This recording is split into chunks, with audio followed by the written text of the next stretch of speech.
Welcome. You are listening to the Be a Better Being podcast hosted by Michelle Zellner and Sasha Berscheid. Michelle and Sasha are here to give you information and inspiration to help you live your healthiest, happiest lives. Thank you for tuning in. We hope you enjoy the show.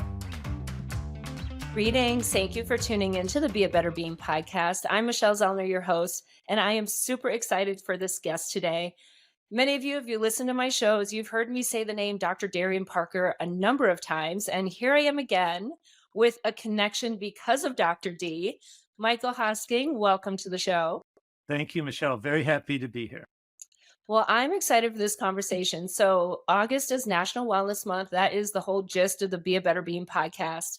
And I've been focusing on like the main foundational pillars of wellness. Sasha and I talk about nutrition at the beginning of the month. We're going to talk about exercise and mindfulness and meditation, all melded into the same conversation because that is what you do. So give the listeners just a little background on you and then we'll take it away from there. Sure. Well, I came into fitness from an unusual direction. I have a PhD in biology from Indiana University, where I taught as I was finishing up my doctorate. And then I taught at Davidson College in North Carolina for a few years. And then I, for various reasons, decided to leave academia. I loved Davidson College, loved the students, we're on very good terms. But I just decided I wanted to go off into something else. And so I messed around in online learning for a while and became kind of an expert in that. But there was a period of time, Michelle, and I would say the late 2000s, where I experienced a really severe depression, PTSD episode from things, in the past that both shocked me and surprised me at the power of this. And I spent a couple of years going to a psychiatrist, going to a psychologist, taking all kinds of medicine, and none of it was working. And I remember one day my psychiatrist said to me, "Michael, I've never seen anything like this. I don't know what to do for you. And I think we're going to have to start on lithium." And I didn't know much about lithium at the time, and it scared me a lot. And I remember coming home, Michelle, saying, "What has happened to me? I'm a smart person. I'm a nice person. I treat people well. And it has come to this."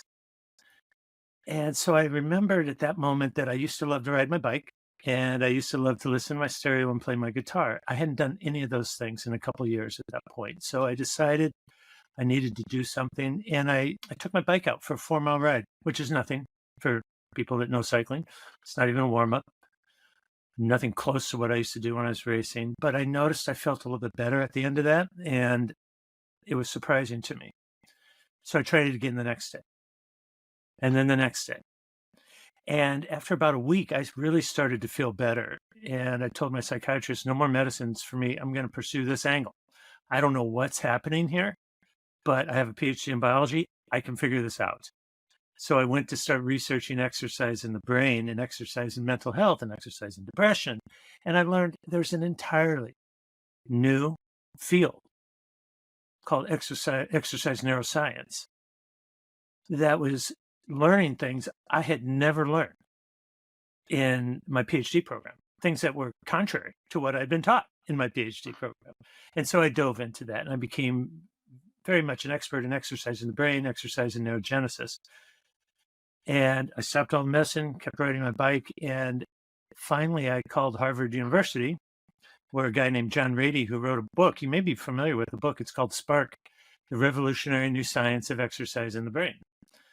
John wrote that in 2008 or 10 or something like that. But I called Harvard and said, "Can I study with this guy for some continuing medical education?" And they said, "Sure." So I spent a week at Esalen in California in Big Sur. And it was there that I decided that we needed a fitness brand or program that combined mindfulness, meditative movement, exercise for mental health and well-being. And so I created, sitting there on the coast of the Pacific Ocean in Big Sur, the Revocycle brand, Revocycle Mind and Body Cycling, and got back here to Portland and started putting together a plan to open up a studio. That is such a great story. And I mean, the fact that, you come from that scientific background and from the athletic background, Yeah. and that it dawned on you like, okay, let me go ride my bike, but not really understanding why this makes me feel better. Yeah. At that point, Michelle, I just knew I had to do something and I could see no avenues forward. And I thought, well, find something that makes you happy, or at least used to make you happy, and see if it can make you happy again. And I don't know if you've ever experienced depression or PTSD, but surely you've known someone who has, and it is debilitating. And these things that used to bring you joy no longer bring you joy. The idea of doing the thing doesn't bring you joy, and it certainly doesn't motivate you to go do it. So that day was, okay, I used to like riding my bike.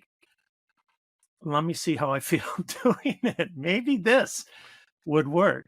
And yeah, as you mentioned, this is just a beautiful meeting of my background as an athlete and a cyclist and my background as a PhD biologist. And together they deeply inform my approach to movement, which, as you probably have noted, is really quite different from the fitness industry, which is something we may want to talk about. Oh, we're definitely going to Okay. talk about that. Yeah.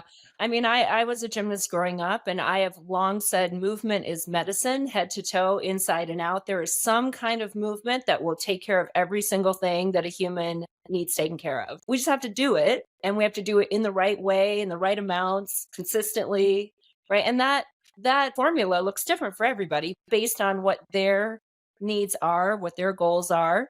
And I know, so much of the industry, the fitness industry, it's focused on the aesthetic.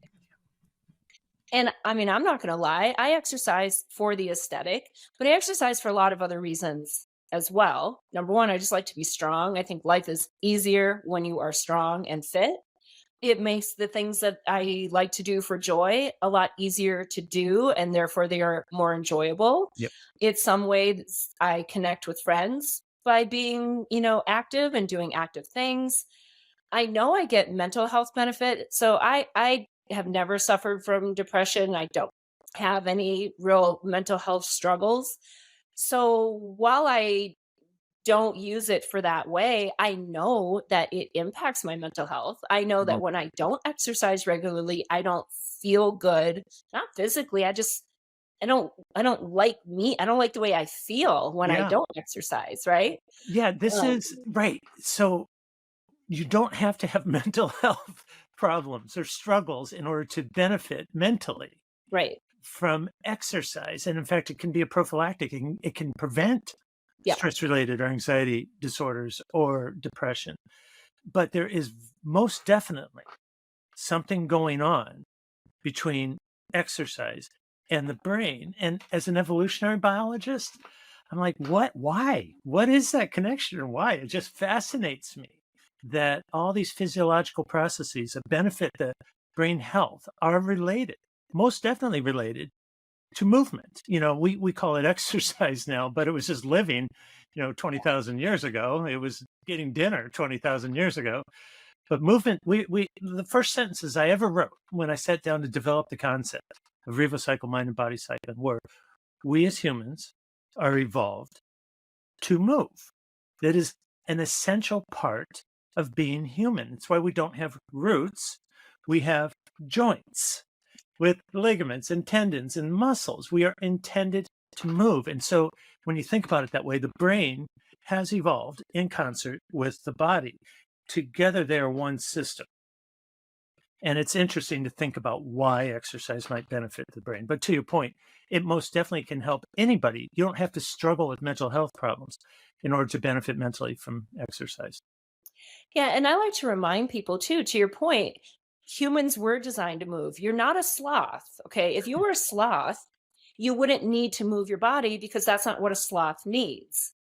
You're a human, so you need to move your body. I know in my world and probably in yours, a lot of times people see exercise, and I've also started shifting to using the word movement instead of exercise. Yeah. They see it as punishment. They see it as something that they have to do or they're supposed to do, or it is something that they do to either lose or manage their weight. It's often associated with their weight.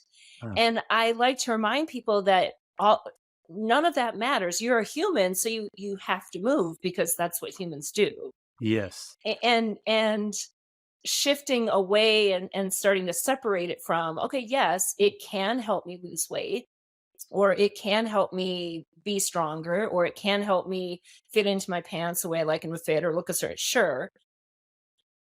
Regardless of any of that, I still need to move because that's what a human is supposed to do. Yeah. Yeah. And following my work, you might realize that I try to divorce what your body looks like or the project to craft a different looking body from movement entirely. Yeah. And I do that for many different reasons. One is I don't want to participate in the shaming of people and making them feel bad. I just don't want to participate in that. And it's a very, very slippery slope when you start to tell people their bodies don't look good enough. And that leads all too often to very serious problems. For example, eating disorders. And if I might, can I just do a small detour? Yes, Because please. this also informs where I'm coming from. When I was teaching at Davidson College, my girlfriend at the time was working at the college, and she had graduated from there. And, she's an athlete, like strong, fast, tough, funny. And she told me that she had for 7 or 8 years suffered with a very serious eating disorder and had been down to 70 something pounds. Now, she was at a normal weight when I met her, but I had never been exposed to this in my life. She showed me pictures that she had saved, and I said, "Oh my God," right? I had not been exposed to eating disorders. I didn't know anything about them, but she taught me. And she said in her bedroom as a teenager and in her dorm, she would have pictures of really skinny models all over the walls as motivation. She would have pictures of heavier bodied people on the refrigerator to keep her from opening the door, and that she had centered her value in the shape of her body for a decade or more. And she said, "Michael, go to a grocery store and look at the women's magazines in the rack next to the checkout. And you tell me what you see there." So I did, right? And it was all lose 5 pounds by summer, get ready for the summer, bikini season's coming, get a 6-pack, shed those extra 5 pounds, fastest way to a bikini body, on and on and on. And she says, "Michael, that fed my eating disorder." And my eyes were opened. And when I created Revocycle, sitting there on the coast in Big Sur, that was central in my thinking. I will not contribute to this. We will not market with bodies. We will not market with calories burned. We will never talk about summer's coming or new year, new you, or shedding for the wedding. And I could go on and on. We will not do that because I've seen the damage it does. And now there's really good evidence that fitness marketing has done serious damage. Psychologists will tell you this, eating disorder specialists will tell you this. And I just decided we're not taking part in that because what I really love about movement is how it makes me feel, how it calms me down, how it helps me focus, how I can get into a flow state and time flies, or as we say in cycling, your legs disappear beneath you and you're just as being moving through the air, unaware of how it's happening. These are the real beautiful things about exercise or movement. And that's what we wanted to teach.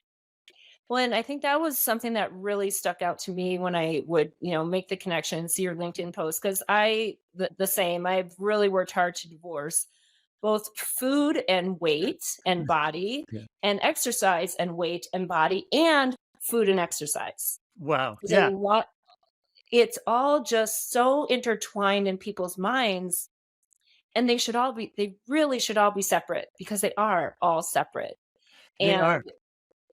And and yeah, I mean, I was a gymnast growing up, so I've talked at length about that on my show, on this podcast, about the challenges that I had with food and using exercise as punishment to work off the food I ate or to earn the food I wanted to eat, Oh, you nailed it. right? And it's such a, for me it was a very unhealthy relationship and attitude. Um and then working to heal from that and to just understand that just I am so privileged to get to move my body the way I want to move my body, and that it's going to help me live a healthier, happier, more full and fulfilling life. Why would I not want to move my body in those ways just to get all of that amazing benefit? Totally. Regardless of what it's going to do to the look of my body or the shape of my body, I get to have all of that amazing benefit.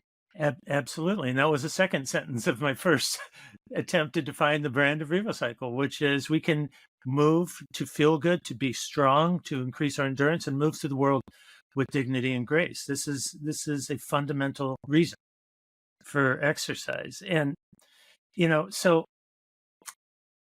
it didn't take me long once I opened up our actual studio and had bikes in there and hired the instructors and had the programming and the music selection and the different techniques. It did not take me long to realize that I was well outside the mainstream of fitness. Now, you should know, Michelle, I've been an athlete since I was six years old, first grade, right? I've done every sport there is, and some of them at a really high level.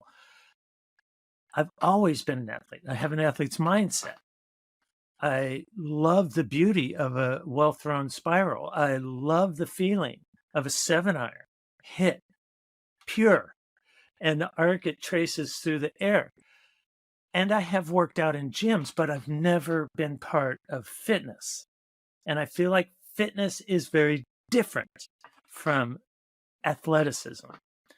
And so when we opened up the studio, it took less than a couple weeks for me to realize that, oh boy, what have I done here? We have a place that is selling programmed movement classes, and everyone's coming in asking me, how many calories do you burn in your class? And I would say, I don't know. Why? Right. I knew, of course I knew, but I'm like, oh, everyone's really worried about, do you think I can lose 10 pounds by my summer vacation? I don't know. Like, well outside, because we're not talking about bodies. We're not talking about burning calories. We're not shaming people. We're not doing before and after pictures, which just break my heart. At about 4 different levels, before and after pictures break my heart.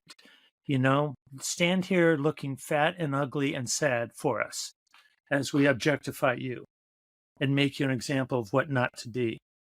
Now stand here looking happy and fulfilled for us as we objectify you and present a false image to the world to make money off of your suffering. They break my heart. So I had to really, in the first couple months of the existence of the studio, just decide, am I going to be fitness or am I going to be something different? And it was not a hard decision. It was hard work, right? It's scary when you realize you're not going to attract the people the way the fitness industry does, but it's an ethical concern. And I'm not going to shame people or make them feel bad or help them develop an unhealthy relationship with movement or food. So it was really just cutting our own path from that point. And that was 2012 or so. And here you are over 10 years later. So clearly it's worked out well. Oh, Michelle, the first month, I'll never forget this. The first month, we had 40 people come to the studio, 40. And I had a guy who was a consultant on the East Coast who'd opened up a couple cycling studios. And I was talking to him and I said, yeah. So in January, we had 40. And he paused. I said, 40 what, Michael? We had 40 customers. I thought that was pretty good, right? Like, I was like, that's okay, right? And he said, 40 for the month?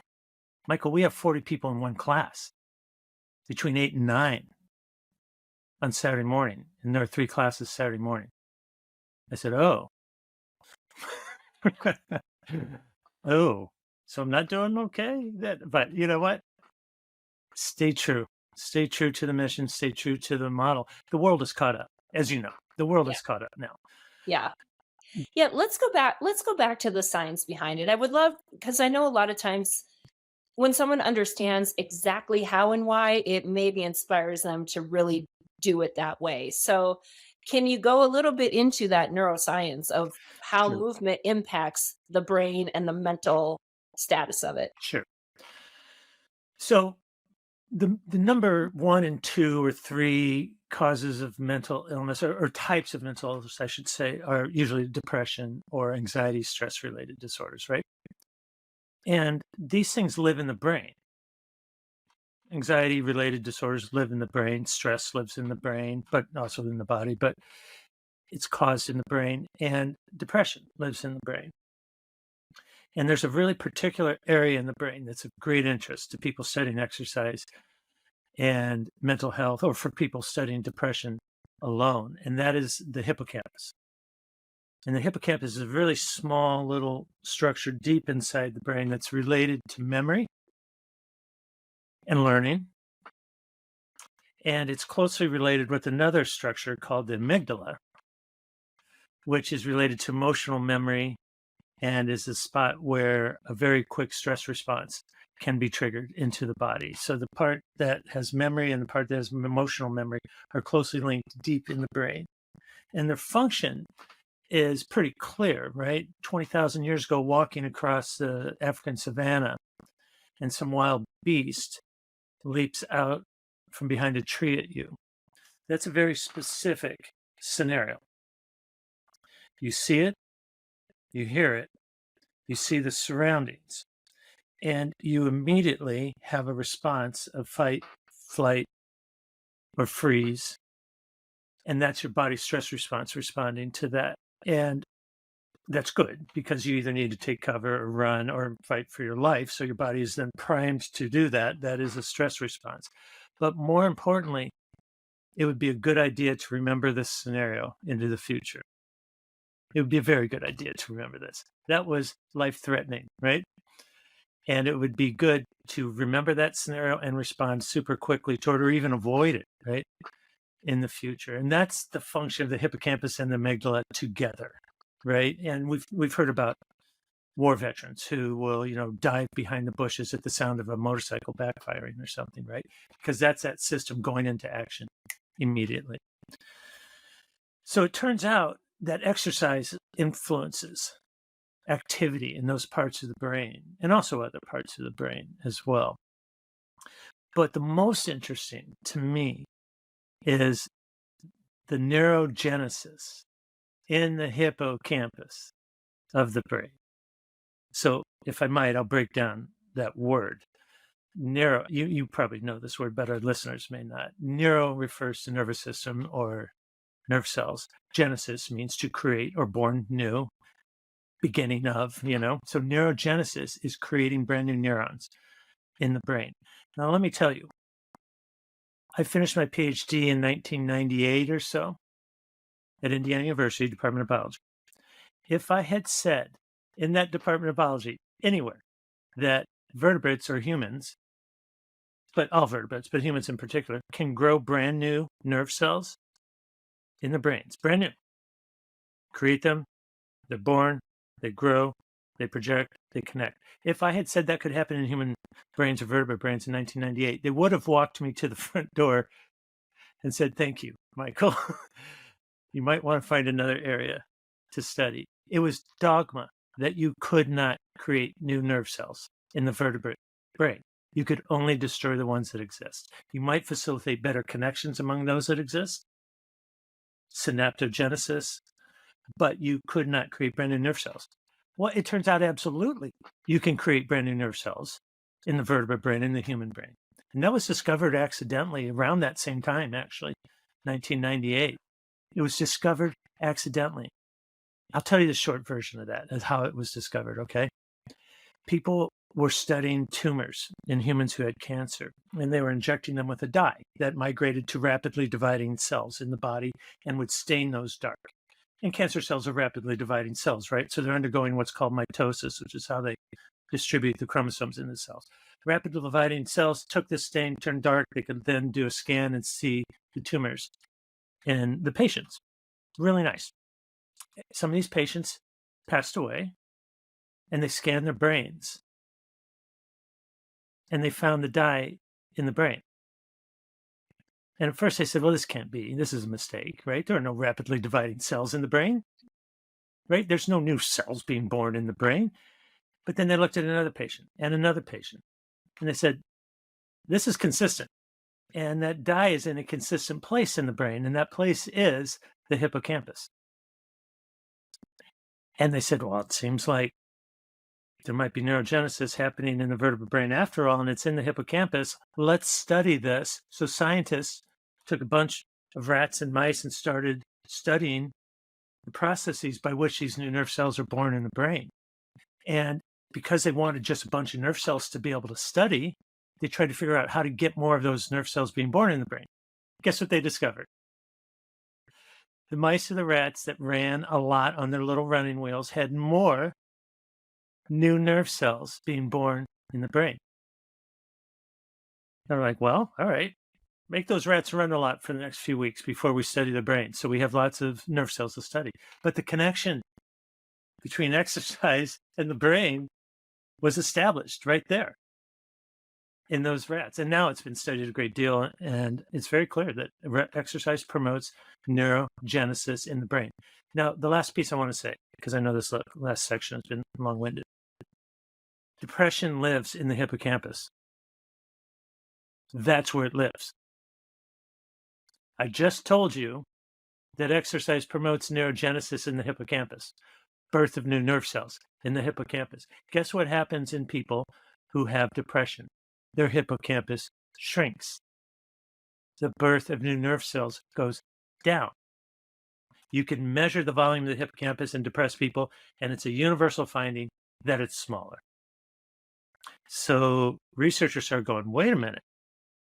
If exercise promotes neurogenesis, and that happens in the hippocampus, and the hippocampus is smaller in people with depression, would exercise be able to prevent or treat depression? And it's now very clear all this can happen. So there's a long story that I hope contextualizes all of this, but that's how we originally got interested in exercise and mental health, and specifically how exercise can help with depression by promoting neurogenesis in the hippocampus, and that then has other effects that reduce depression. That is so fascinating. Thank you for the long story, because I know that for a lot of people, and me included, I mean, I've always just kind of intuitively known this, right? Because you experience it. Yes, you do. But when you understand there's actually physiologically something happening, Yes. this is not your imagination. It's not just like, oh, I don't know why. It just makes me feel. No, this is why. And hopefully, and yes, especially for people who struggle with depression, anxiety, it's really hard, like you said, to go do things, even though they'll make you feel better. Yes. But it's just that one decision to go do it. And once you do it, and when you know that physiologically something is actually happening that Yes. makes you feel better, all you got to do is take the first step. That's all you got to do. Just That's that right. one hard piece, that first step. That's and right.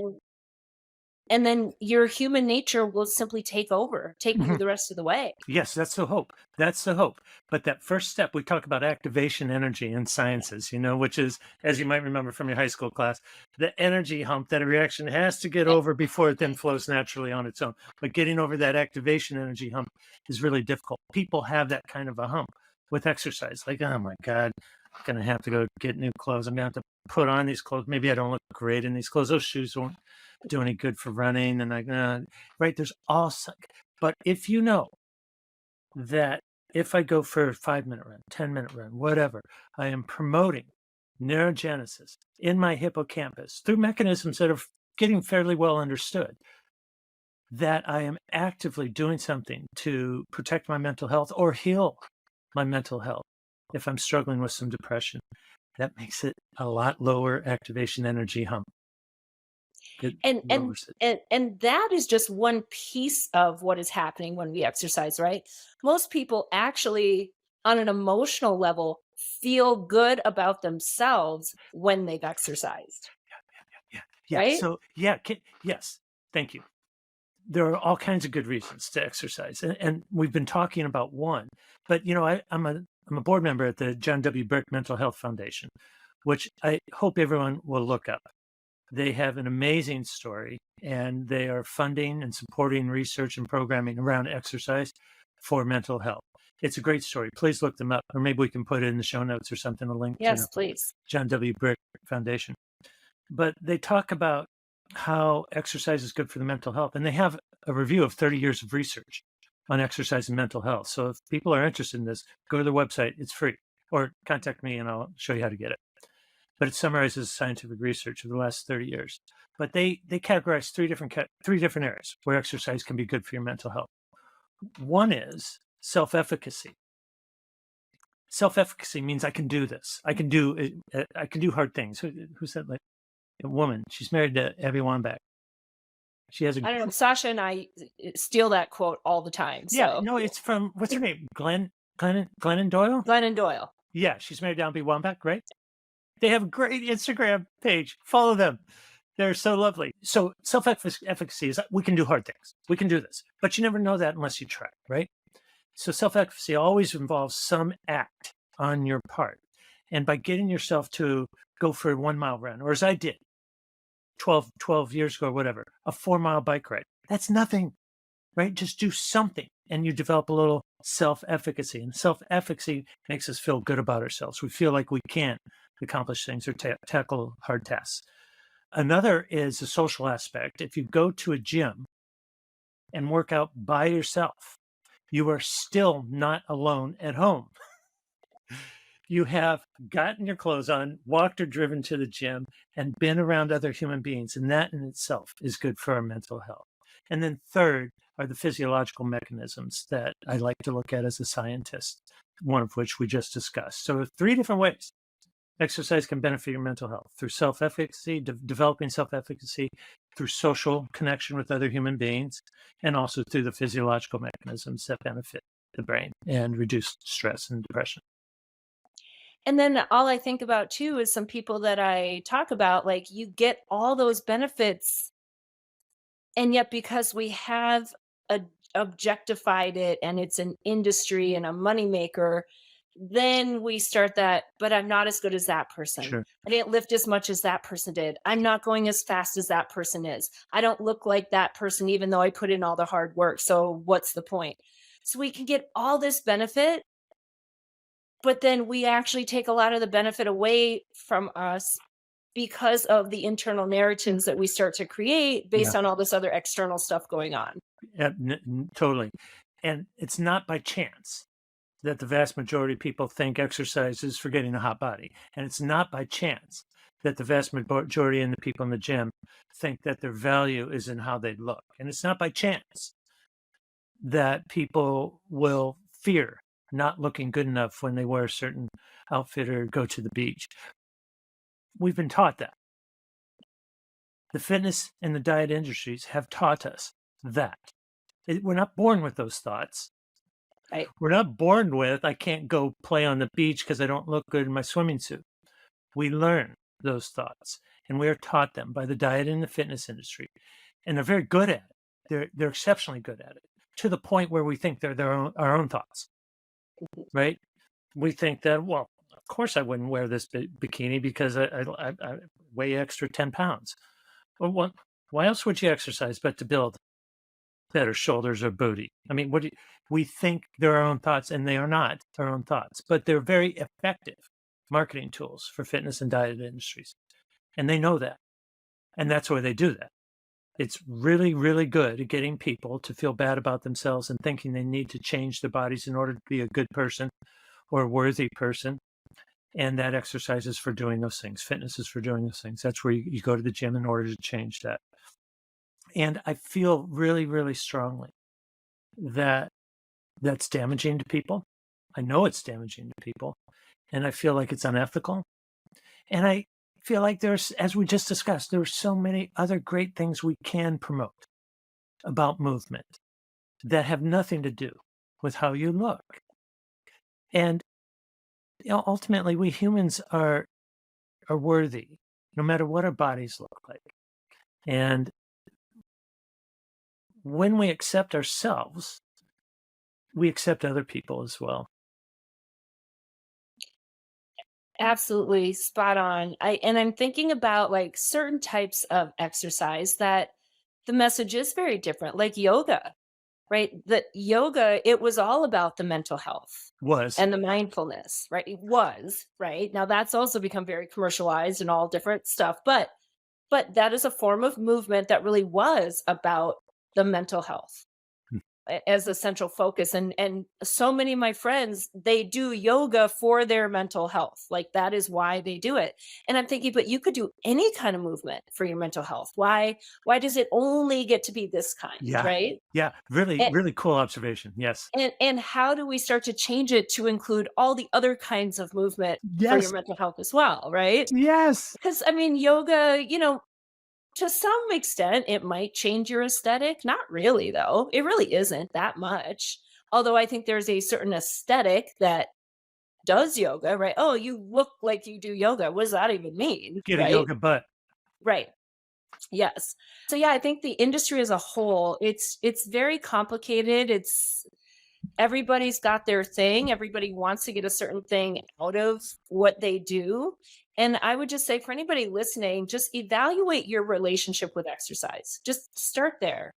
Why do you exercise? Why do you not exercise?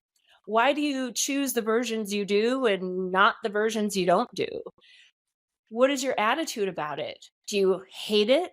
I have to exercise? Or do you get to exercise? Like, really evaluate your relationship with exercise first, and then determine what aspect of your physical, mental, or emotional well being would you like to see maybe in a different place, and how and what kind of movement can you do or are you willing to do that will probably support that? I 100% agree with that. And I love that you used the phrase your relationship with exercise. I write about this a lot. This idea of a relationship with exercise. You also have a relationship with how your body looks. I Mhm. write about this a lot. Yeah. And they inform each other, by Yep. the way. And food. It's And all food. again, it's And all food. connected. Yep. And food. Totally. So I think step one for many people would be if they are interested in you, having exercise occupy a different place in their lives than it previously has, let's say. Maybe they've never done it and they want to introduce it. Or maybe they've pursued it as punishment for being bad over the weekend or getting ready for the wedding and they want to change that, right? The first place to start is your relationship with your body and how you feel about how your body looks and what that says or doesn't say about you in the world. And also then how you relate to exercise. Is it punishment? Is it to get ready for something? And as you and I were talking about, it can absolutely be something different than that, but it won't ever be anything different from that unless you first examine that relationship and how you relate to it. And you mentioned yoga. I love yoga, right? I love it. And I love its spiritual underpinnings and I love its teachings. I have various books on the shelves about the teachings. And I went to one yoga class, Michelle. One. And that was during my time when I was struggling with my depression and PTSD. And I thought, well, maybe I'll go to yoga. That might help. And it was already 2010, shifting from spiritual practice to fitness, like becoming fitness. And there's a lot of people out there now who write about this, not just me, but yeah, yoga has shifted into something other than what it was originally. It's been westernized, and lots of think pieces about this. But yes, even now, there are still a lot of people that will go to yoga for mental health, right? They'll go because it makes them feel better. And it reminds me of the early days of my studio when people would come in and say, "Hey, is your workout fun?" And I would say, "I don't think so. I mean, it's not trying to be fun. Maybe it is. I mean, I wouldn't know how Define to answer that, define fun, right? right?" I And mean, they'd say, "Well, what do you mean?" I said, "Well, do you do yoga? Yeah. Is yoga fun? Yeah. Why? Well, I get to really calm my mind down and I feel so present and it reduces my stress and it allows me to really tune into my body. I love that about yoga." And I just pause. That can be for any exercise, right? As you mentioned. That you can take that approach to any exercise. And I think we should. Yeah. To tell you the truth, I That's think all should be that way. that's how I lift weights. Me too. I don't have earphones in. I don't have distraction. I like to feel my muscles, feel my Yes. body, feel my position. Is this hard? Can I do one more? Right? Is my core engaged? And you See, can't do that when you have other distractions going Michelle, on, you and I right? are absolutely cut from the same cloth. Me too. I tell people this all the time. My weightlifting is a meditation. You know what I mean? I said I like to feel the resistance in my shoulders and chest when I'm doing bench press. I like to feel the joint open as my elbow extends. I like to feel the triceps engage as I come down. I like to feel my muscles working, and I like to feel myself getting stronger, and I like to be present through the movement. That is not only possible, it is, I think, the best possible way to exercise. But see, you're an athlete too. You bring that athletic mindset to your weightlifting and probably your other physical activities as well. That's what I think you and I should be telling the world, that we can see our movement as a meditative practice. Yeah. Yeah.